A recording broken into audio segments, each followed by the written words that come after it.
दोस्तों, आज मैं आपको जो कहानी सुनाने जा रही हूँ उसका नाम है सास बिना ससुराल। ऐसी ही मजेदार कहानियाँ सुनने के लिए हमारे चैनल को अभी सब्सक्राइब कीजिए और हाँ, बेल आइकन को दबाना बिल्कुल मत भूलिएगा। बिजनौर नाम के गांव में सरोज बाला नाम की एक औरत अपने बेटे रविंद्र के साथ रहती थी।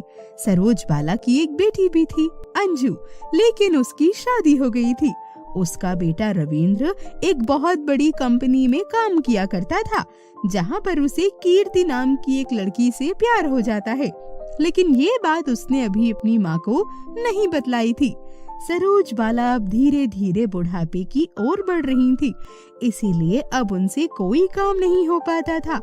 इस कारण वो अपने लिए एक बहू चाहती थी, जो उनके बेटे का भी ख्याल रख सके और उनका भी। इसीलिए एक दिन सरोज बाला अपने बेटे से कहती हैं, अरे बेटा, तू तो जानता है कि अब मैं बूढ़ी हो चली हूँ, इसीलिए इतना सारा काम अब मेरे अकेले की बस की बात नहीं रही। जितना हो पाता है कर देती हूँ। अरे माँ, तो आज से आप काम मत करिए, मैं एक काम करता हूँ, घर के लिए एक मेड रख देता हूँ, ठीक है? वो आपका अच्छे से ख्याल रखेगी और घर भी संभाल लेगी।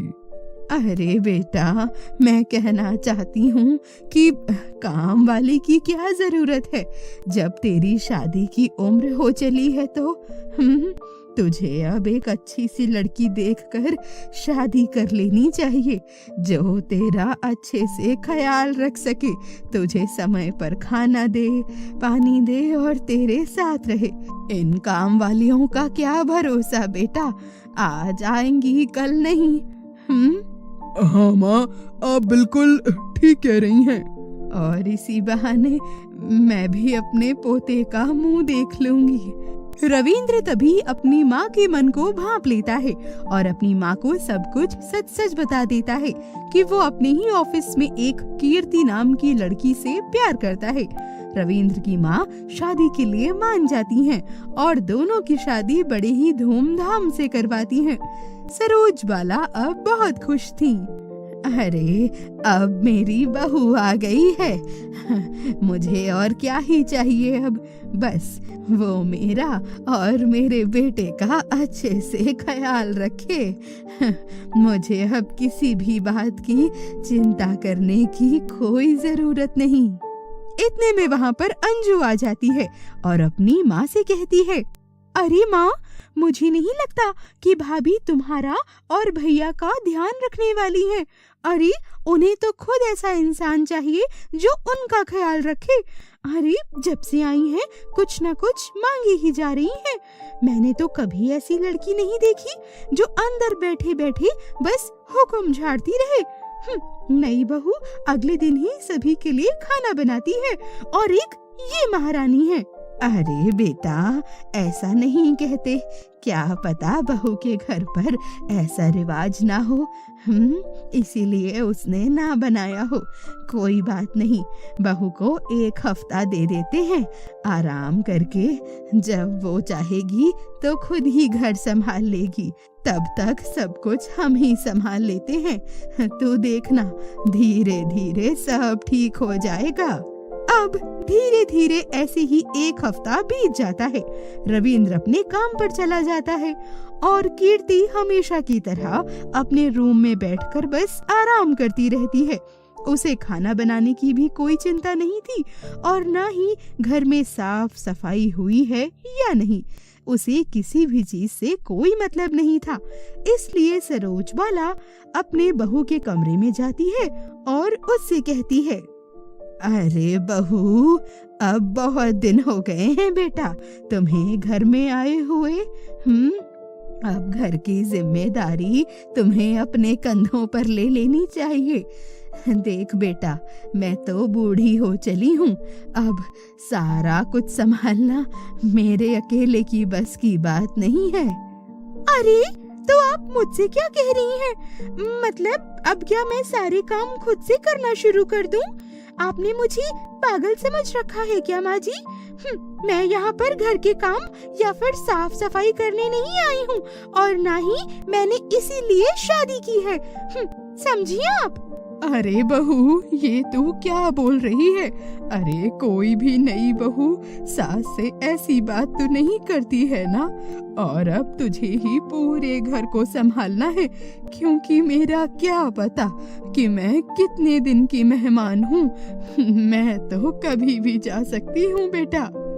माँ जी देखिए, मुझे कुछ नहीं पता और मेरी माँ ने मुझसे कभी कोई काम नहीं करवाया, इसीलिए मुझे कोई काम नहीं आता और मैं किसी भी काम में अपना हाथ नहीं देने वाली। अब मुझे बहुत जोरों की भूख लगी है।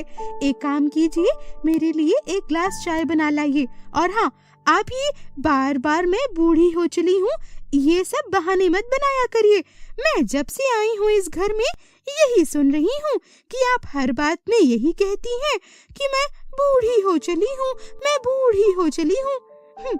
समझिए आप? अब अपनी बहू से ये सब सुनकर सरोज बाला बहुत उदास हो जाती है और बेचारी रसोई में चली जाती है और वहाँ जाकर अपनी बहू के लिए चाय बनाने लगती हैं और लाकर उसे दे देती हैं। माँ जी अब दोपहर हो गई है और खाने का वक्त भी, तो एक काम कीजिए कि खाना भी बना ही लीजिए। सरोज बाला जाती हैं और खाना बनाने लग जाती हैं।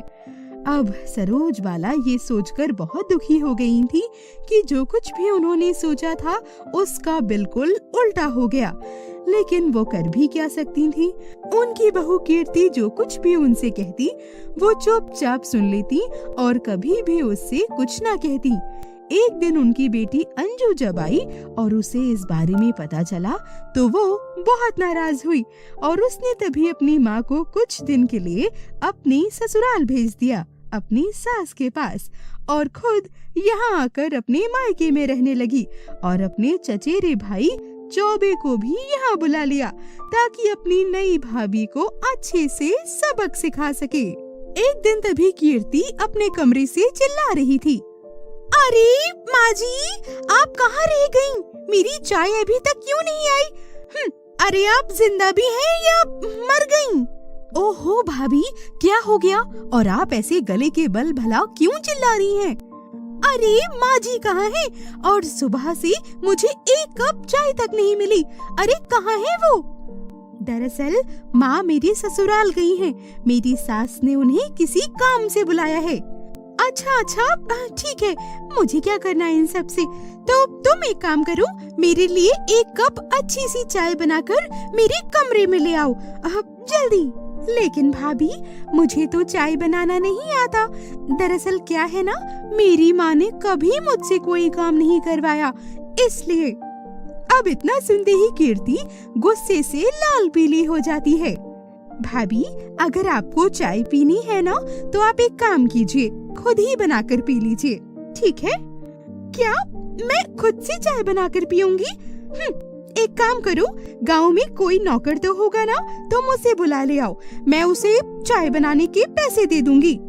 भाभी ये गांव है, कोई शहर नहीं, और यहाँ कोई काम करने वाली नहीं मिलेगी।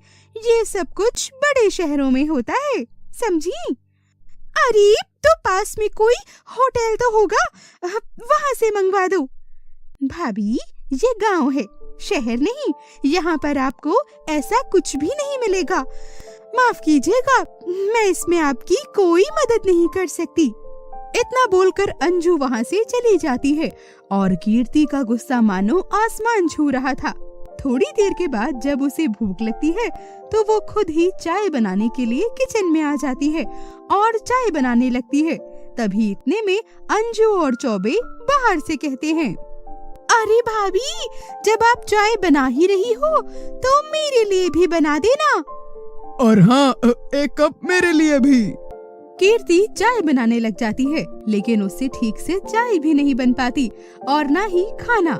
कीर्ति अब भूख से तड़प रही होती है और धीरे धीरे दिन बीतने लगते हैं और घर में साफ सफाई भी बिल्कुल नहीं हुई होती है। अंजू घर कितना गंदा पड़ा है, कम से कम तुम घर की साफ सफाई तो कर ही सकती हो ना? अरे भाभी, आप तो जानती हो ना कि मेरी माँ ने मुझसे कभी कोई काम नहीं करवाया, तो फिर भला मैं साफ सफाई भी कैसे ही कर पाऊंगी? अब कीर्ति के कमरे में बहुत गंदगी हो गई थी, इसीलिए वो खुद ही झाड़ू उठाती है और साफ सफाई में लग जाती है। थोड़ी देर के बाद तभी उसकी कमर में दर्द होने लगता है, क्योंकि उसे काम करने की बिल्कुल आदत नहीं थी और खुद की ही बेकार चाय पीकर उसकी तबीयत भी बिगड़ जाती है। तभी वो समझ जाती है कि सास बिना ससुराल भला कैसे हो जाता है। और सरोज बाला जब घर वापस आती है तो कीर्ति तभी अपनी सास से माफी मांगती है, क्योंकि उसे अपनी सास की कीमत पता चल चुकी थी। माँ जी, मुझे माफ कर दीजिए। अब से मैं भी घर के कामों में आपकी मदद किया करूंगी और आपसे वादा करती हूँ धीरे धीरे सारी जिम्मेदारियाँ खुद के कंधों पर ले लूंगी। आपके बिना ये घर वाकई घर नहीं रहा। मुझे माफ कर दीजिए माँ, और मुझे घर के सारे काम सिखा दीजिएगा ताकि ऐसी नौबत दोबारा फिर कभी ना आए। सरोज बाला अपनी बहू को गले से लगा लेती है और धीरे धीरे प्यार से उसे घर के सारे काम सिखा देती है। कीर्ति भी अब अपनी सास का बिल्कुल माँ की तरह ही ख्याल रखने लगी थी और अंजू अपनी भाभी को सबक सिखाकर अपने ससुराल वापस चली जाती है।